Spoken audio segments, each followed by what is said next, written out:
Hola, mucho gusto, soy ingeniero Gabriel Salazar y te doy la bienvenida al blog Autopoder, recupera tu poder interior. Todos sabemos que el miedo nos previene de posibles peligros que nos lleguen a ocurrir.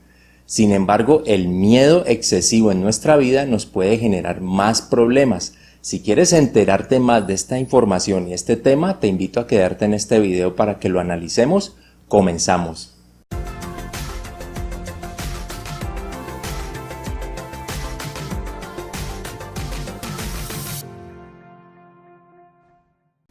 El miedo es un mecanismo de defensa en el ser humano que lo previene de posibles peligros potenciales o también le ayuda a evitar cometer errores que ha tenido en el pasado. El miedo forma parte de cualquier entidad biológica en este planeta, incluyendo las plantas. Esto quedó demostrado en el experimento del Dr. Cleb Buster, que por mera casualidad pudo descubrir una relación entre el reino vegetal y el sentimiento del miedo.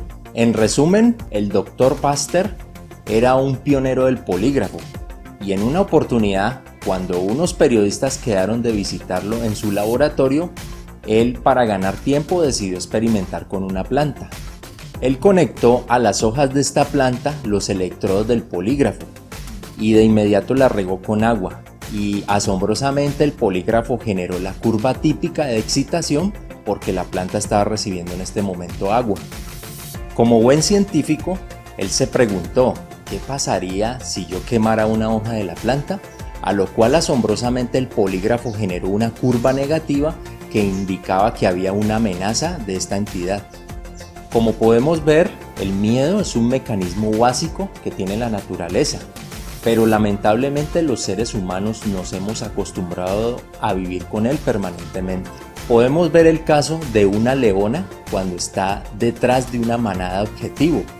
Estos animales de la manada corren a proteger su vida, pero en el momento en que la caza termina y la leona se alimenta, estos animales pierden el miedo y vuelven a su estado normal a hacer sus actividades diarias. En el caso de los seres humanos, que tenemos un cerebro más complejo, el miedo es el pan de cada día. Y aquí es cuando entramos en algo que se conoce con el nombre de trastorno del pánico, que es un miedo constante y repetitivo de que algo malo nos va a ocurrir.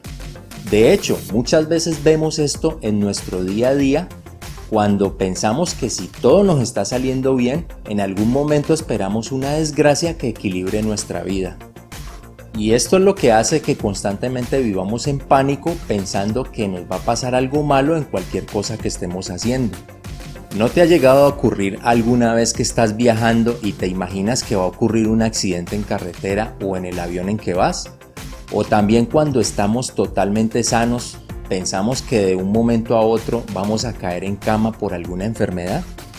Lo grave de esto es que algunas personas esta situación de pánico extremo las puede llevar a algo que se conoce como ataques de pánico. Y desde mi punto de vista esto es muy grave porque puede llevar a estados de depresión muy profundos o incluso de forma exagerada al suicidio. El miedo es una de las grandes razones y me atrevería a decir que es la única razón por la cual jamás nos quedamos solos con nuestros pensamientos. Por eso es que muchos escuchamos música a todo volumen o encendemos el televisor aunque no estemos frente a él, o en algunos casos hacemos ambas actividades. Tal vez en este momento te estés preguntando, bueno, ¿y si yo soy presa del miedo, qué puedo hacer ante esto? Y hay que entender que el miedo tiene dos significados o dos manifestaciones. La primera manifestación es el miedo natural que vimos anteriormente con el ejemplo de los animales. Esta clase de miedo es la que nos permite sobrevivir, estar vivos o no hacernos daño físicamente.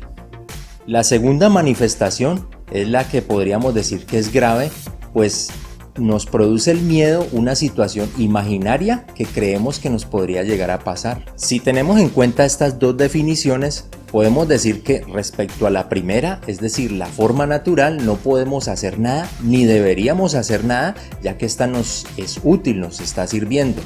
Sin embargo, la segunda es consecuencia de información que estamos recibiendo constantemente. Por ejemplo, si al levantarte en la mañana a realizar las actividades que haces cada día, y enciendes el televisor o el radio para estar informado de noticias sobre desempleo, terrorismo, pobreza, enfermedades, ¿qué clase de emociones vas a estar alimentando tú cada día y cómo vas a enfrentar las actividades que vas a realizar? Puede que tú me digas, no, es que yo necesito estar informado para no quedarme atrás en las noticias. Te voy a decir algo, y es que yo desde el año 2006 abandoné totalmente el uso de esta información destructiva y para nada me estoy perdiendo de algo. Antes bien, me he vuelto una persona más llena de paz, de bienestar, alegría y tranquilidad. A medida que fui abandonando esta información nociva, poco a poco fueron desapareciendo estos episodios en mí de trastornos de pánico.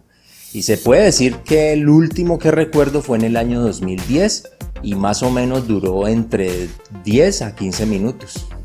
Así que te animo mediante esta información a que te ocupes más en tu miedo interior, pues este es el que no te deja prosperar hacia lo que deseas hacer y tampoco te permite vivir en paz. Dedícate a depurar los datos que llegan a tu vida y siempre y cuando dependa de ti, también cambia tus hábitos para que no sigas haciendo una y otra vez lo mismo, pues vas a seguir viviendo eso que no te gusta. Te doy las gracias por tu atención y te espero en el siguiente video del blog Autopoder Recupera tu Poder Interior. Hasta luego.